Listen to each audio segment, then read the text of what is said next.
ये हमारा पेज, और ट्विटर पर हमारा हैंडल है @ZBusiness। अपने सवाल हमें भेजें और हाँ, हैशटैग बाजार आज और कल लिखना ना भूलें। और मेरे साथ कल के लिए आपकी तैयारी कराने के लिए हैं जी बिजनेस के मैनेजिंग एडिटर अनिल सिंघवी। इसके अलावा मेरे साथ एक और खास मेहमान हैं आनंद राठी सिक्योरिटीज के सिद्धार्थ सेडानी जी। सिद्धार्थ जी, गुड इवनिंग, बहुत बहुत स्वागत है आपका। लेकिन सबसे पहले देख लेते हैं आज बाजार में कैसा रहा कारोबार। तो मंथली एक्सपायरी के दिन बाजार शानदार तेजी के साथ बंद हुए हैं। कारोबार के अंत में सेंसेक्स 346 अंकों की बढ़त रही, वहीं निफ्टी 129 अंक चढ़कर 17,100 के बेहद करीब बंद हुआ। बैंक निफ्टी 342 अंकों के उछाल के साथ 39,910 पर हुआ है बंद।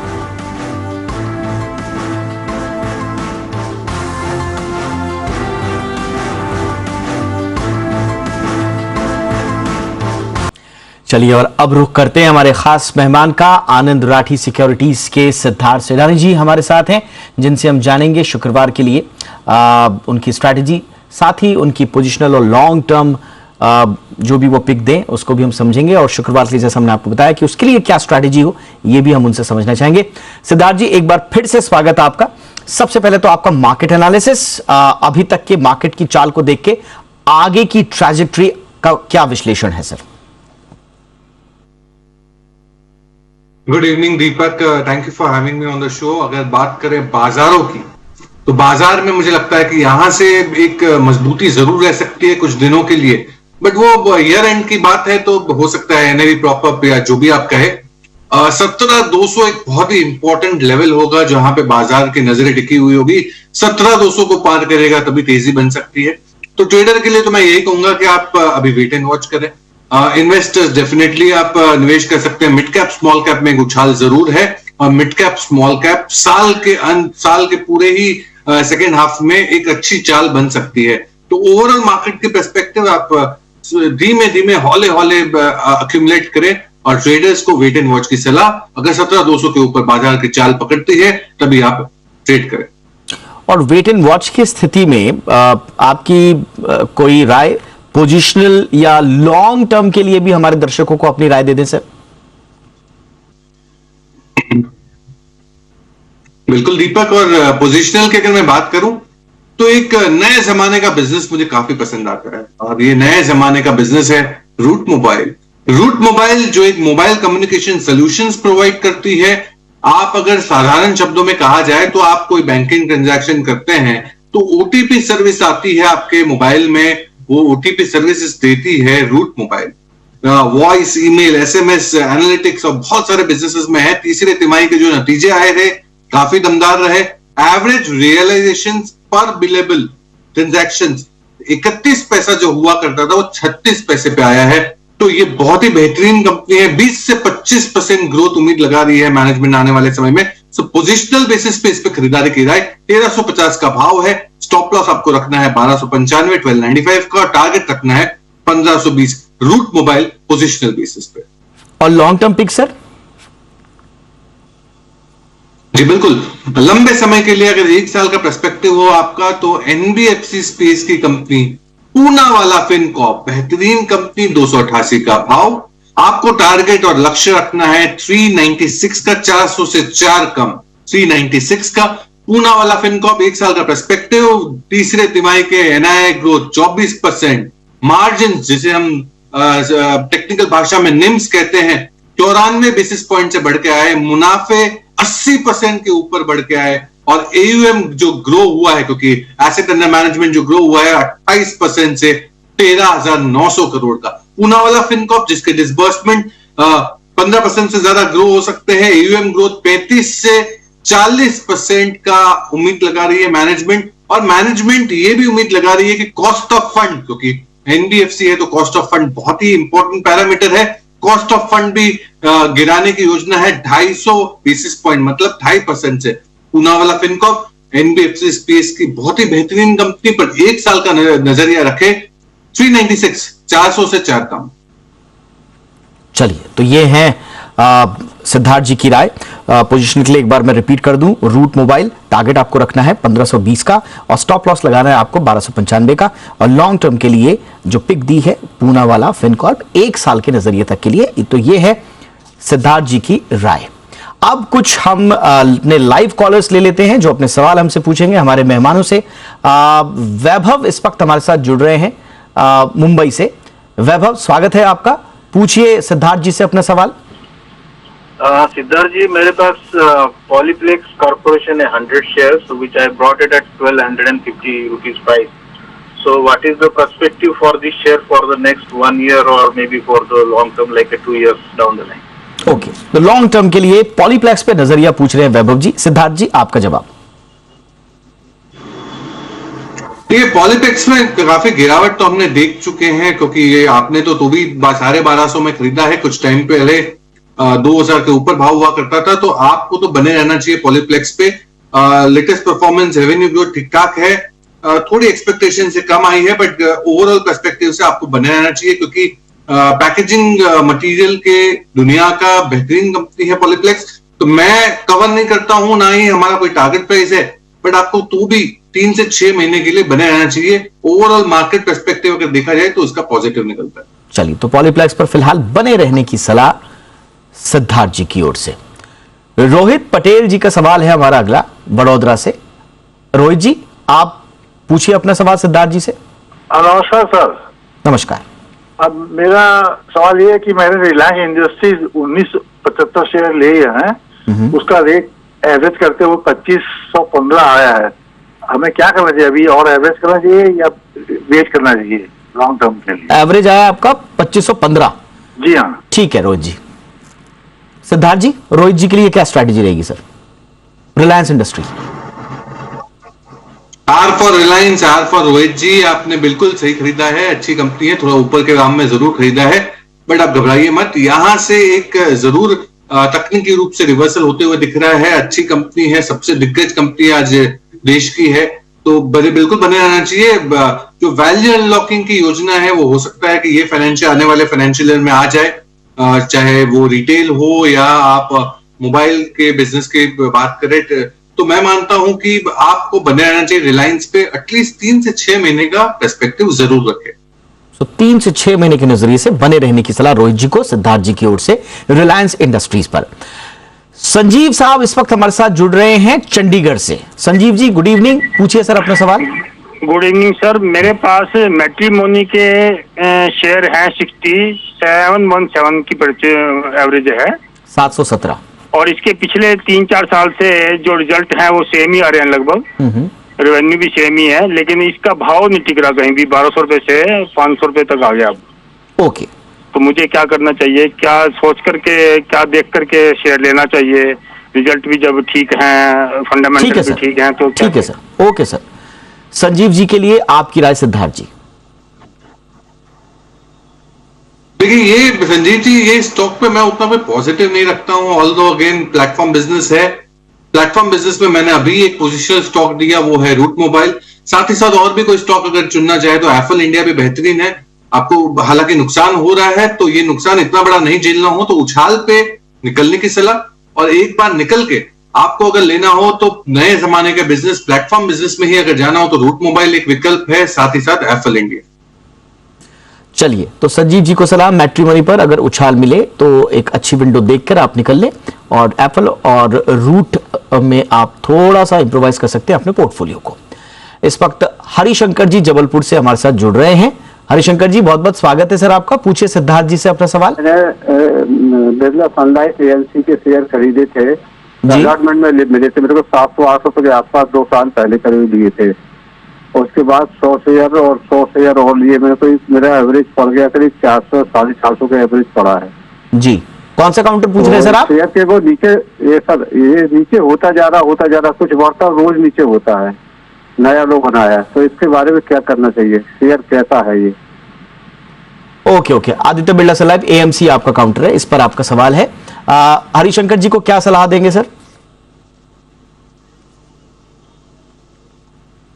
देखिए, अभी हाल में एक डेट म्यूचुअल फंड के ऊपर, डेट इन्वेस्टमेंट के ऊपर थोड़ी सी नेगेटिव सी खबर आई थी, जिसके कारण जितनी भी एएमसी कंपनियां हैं उस पर प्रेशर देखा गया।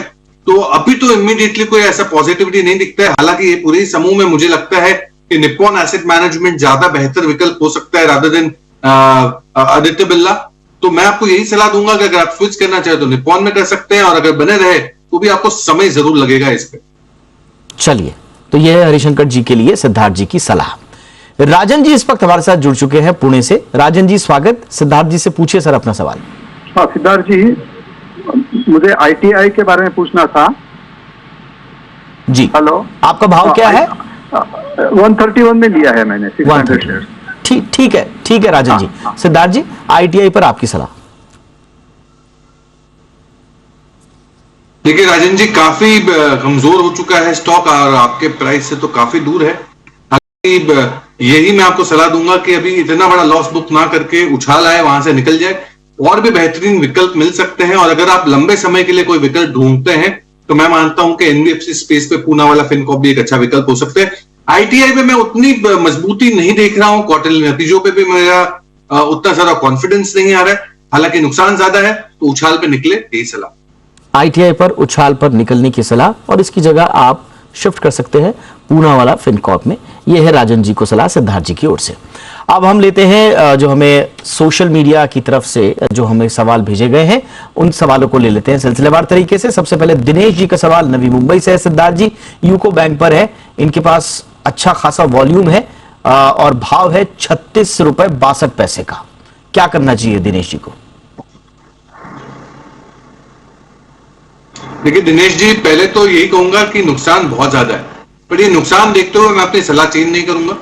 कमजोरी है डेफिनेटली स्टॉक में, मैं उतना कॉन्फिडेंट नहीं हूं ये कंपनी में। PSU पूरे ही समूह में मैं कॉन्फिडेंट नहीं हूं। इनफैक्ट PSU में अगर कोई एक आध विकल्प ढूंढना भी हो, जो सबसे बेहतर है, जो देश की तिजोरी है, वो है SBI। तो SBI पे आप निकल जाए, स्विच कर ले।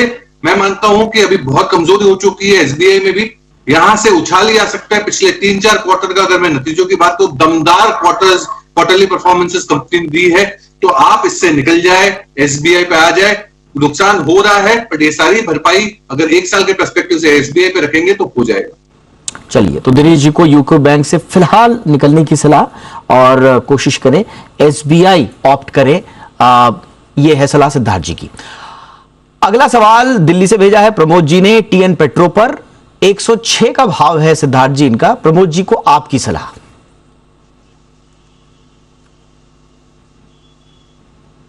देखिए स्टॉक में गिरावट है, बट ओवरऑल मार्जिन्स बेहतर होते जा रहे हैं ये पूरे समूह के, चाहे वो TN पेट्रो की बात करें या फिर दूसरे रिफाइनिंग बिजनेसेस जैसे कि चेन्नई पेट्रो या IOC या BPCL की बात करूं, तो थोड़ी सी मजबूती जरूर हो सकती है। तो कुछ समय के लिए, एटलीस्ट 1 क्वार्टर के लिए बने रहिए, और उसके बाद रिव्यू करेंगे किस हिसाब से इस पे आगे बढ़ना।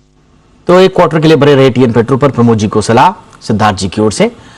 अमर जी का अगला सवाल है, और इन्होंने भेजा है सोलापुर से। बैंक ऑफ महाराष्ट्र, इनके पास जो शेयर इन्होंने खरीदे हैं सर 28 रुपए 40 पैसे के भाव से खरीदा है।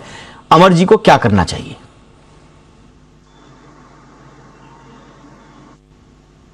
जी, अभी ही मैंने यूको बैंक पे सलाह दी, वही लागू होता है आप पे भी। अमर जी, मैं ये कहूंगा कि आपको बैंक ऑफ महाराष्ट्र से निकल जाना है। ये छोटी मध्यम बैंक जो है PSU सेगमेंट में, इसमें बहुत ज्यादा वॉलेटिलिटी रहती है नतीजों में। हालांकि कुछ समय अच्छा चलता है क्योंकि राइजिंग इंटरेस्ट रेट के सिनेरियो में थोड़ा सा बेहतरीन हो जाता है बैलेंस शीट, बट अब हम सैचुरेशन पॉइंट पे है, तो मैं आपको ये सलाह दूंगा निकल जाए। स्टॉक जो कमजोर हुआ है अभी इसके साथ वो है SBI भी, पर SBI के नतीजे A1 आए हैं, तो मैं मानता हूं कि SBI पे आप निवेश करें। आपकी जो नुकसान है वो भरपाई हो सकती है आने वाले 1 सालों के लिए। टारगेट आपको रखना है 650। ठीक है, तो SBI में स्विच करने की सलाह, और टारगेट भी दिया है सिद्धार्थ जी ने। SBI में अगर आप स्विच करके जाते हैं बैंक ऑफ महाराष्ट्र से। अमर जी के लिए सलाह। सरोज सिंह आगरा से ड्रीम फॉक्स पर इनकी ये राय पूछ रहे हैं सर आपकी, और भाव है इनका 434 रुपए का सर। देखिए बहुत यूनिक बिजनेस है सरोज जी, तो आपको बिल्कुल बने रहना चाहिए। अब कहते हैं कि एयरपोर्ट्स में चकाचक फुल है, तो सर्विसेज काफी बेहतरीन है, इनकी यूनिक सर्विसेज है। तो मैं आपको ये कहूंगा कि 1-2 क्वार्टर्स के लिए बने रहिए, बट ये बात जरूर ध्यान में रखिएगा, सिंस ये मिड कैप स्मॉल कैप कंपनियां हैं तो नतीजे कभी भी पलट सकते हैं, तो नतीजों पे जरूर निगाहें रखिएगा और रिव्यू करते रहिए। चलिए, तो ड्रीम फोक्स पर यह है सरोज जी को सिद्धार्थ जी की सलाह। इसके अलावा कुछ और कॉलर्स के सवाल ले लेते हैं। विनोद बाग साहब ने महाराष्ट्र से सवाल भेजा है विप्रो पर 420 का इनका भाव है सर। विनोद जी को क्या करना चाहिए विप्रो पर? देखिए विनोद जी, आपने तो सोचा होगा बहुत बड़ी कंपनी है तो ले लेंगे तो मुनाफा हो जाएगा, पर नतीजे उतने अच्छे नहीं आते हैं। तो विप्रो से तो निकलने की सलाह, ऑल तो थोड़ा नुकसान है आपको बट वो भरपाई हो सकती है। ऐसे ही एक दिग्गज से, वो है इन्फोसिस। इन्फोसिस पे खरीदारी करें, मैं मानता हूं कि काफी बेहतरीन परफॉर्मेंस बन सकता है। और आपको अगर थोड़ा सा फास्ट मूव चाहिए, आप सोचते हैं कि नहीं मिड कैप पे भी आप निवेश कर सकते हैं, तो विप्रो से निकल के आप परसिस्टेंट सिस्टम पे भी निवेश कर सकते हैं। बेहतरीन कंपनी है मिड कैप आईटी में।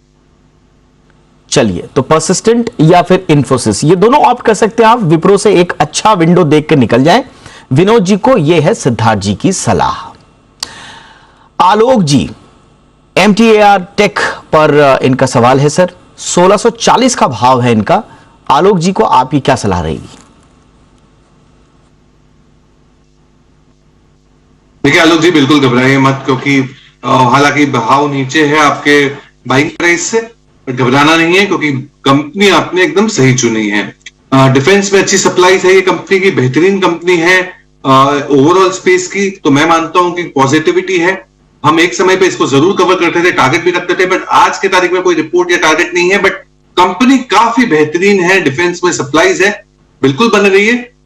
ये अगर आप रखें 6 से 12 महीने के पर्सपेक्टिव से, थोड़ा सा लॉन्ग टर्म जरूर होगा बट आपको अच्छा मुनाफा मिल सकता है। तो MTAR टेक पर लॉन्ग टर्म के नजरिए से बने रहने की सलाह आलोक जी को। यह है सेडानी साहब की राय। सेडानी साहब हमारे साथ बने हुए हैं। अब एक छोटा सा ब्रेक यहां पर लेंगे, लेकिन ब्रेक के बाद सेडानी साहब के साथ साथ हमारे साथ होंगे मोतीलाल ओसवाल के चंदन तापड़िया साहब। शुक्रवार के लिए ऑप्शन कॉल्स की स्ट्रैटेजी उनसे पूछेंगे। देखते रहिए बाजार आज और कल।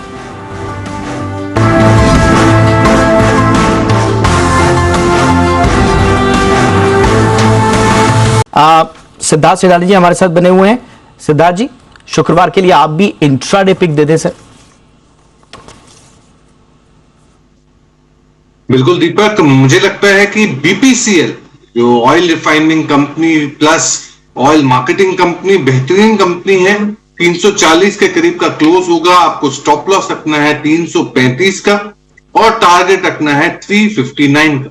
BPCL पे खरीदारी की राय 1 से 2 दिनों का पर्सपेक्टिव, और ऑयल मार्केटिंग कंपनी बेहतरीन हो सकती। चलिए, तो BPCL है राय सिद्धार्थ जी की शुक्रवार के लिए 359 के टारगेट के लिए। बहुत बहुत शुक्रिया सिद्धार्थ जी, आपने वक्त निकाला हमारे दर्शकों के लिए और इतने सारे सवालों के जवाब दिए। Thank you so much. बाजार आज और कल में इतना ही। फ्राइडे को फिर मुलाकात होगी, तब तक के लिए इजाजत दें। नमस्कार।